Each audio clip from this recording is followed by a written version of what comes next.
Tumour micro environment. ಈ ಪದವನ್ನು ನೀವು ಎಂದಾದ್ರೂ ಕೇಳಿದೀಯಾ? ಕ್ಯಾನ್ಸರ್ ಅಂದ್ರೆ ಕೇವಲ ಕ್ಯಾನ್ಸರ್ ಕೋಶಗಳಲ್ಲ, ಅದರ ಸುತ್ತಲೂ ಒಂದು ಸಣ್ಣ ಗಾತ್ರದ ಪರಿಸರವೂ ಇರುತ್ತದೆ. ಸರಳವಾಗಿ ಹೇಳೋದಾದ್ರೆ, ಒಂದು ಮರ ಬೆಳೆಯಲು ಮಣ್ಣು, ನೀರು ಮತ್ತು ಸೂರ್ಯನ ಬೆಳಕು ಬೇಕಾಗುತ್ತೆ.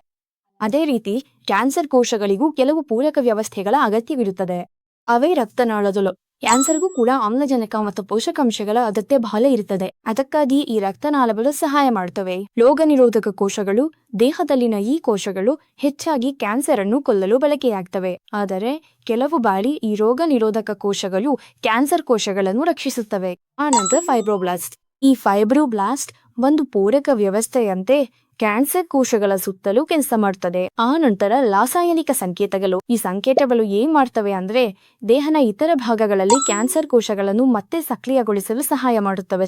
ಅಂದ್ರೆ ಕ್ಯಾನ್ಸರ್ ಚಿಕಿತ್ಸೆಯಲ್ಲಿ ಕೇವಲ ಕೋಶಗಳನ್ನು ಮಾತ್ರ ಗುರಿಯಾಗಿಸುವುದಲ್ಲ, ಇವೆಲ್ಲವೆಲ್ಲ ನಿಲ್ಲಿಸಿದರೆ ಮಾತ್ರ ಚಿಕಿತ್ಸೆಯು ಪರಿಣಾಮಕಾರಿಯಾಗಿರ್ತದೆ. ಭವಿಷ್ಯದ ವೈದ್ಯಕೀಯದಲ್ಲಿ ರಕ್ತನಾಳ ನಿರ್ಬಂಧಿಸಿ ರೋಗ ನಿರೋಧಕ ಕೋಶಗಳನ್ನು ಸಕ್ರಿಯಗೊಳಿಸಿ ಕ್ಯಾನ್ಸರ್ ಕೋಶಗಳನ್ನು ಸಂಪೂರ್ಣವಾಗಿ ನಾಶಪಡಿಸುವ ಚಿಕಿತ್ಸೆಗಳನ್ನು ಅಭಿವೃದ್ಧಿಪಡಿಸಲಾಗುತ್ತಿದೆ.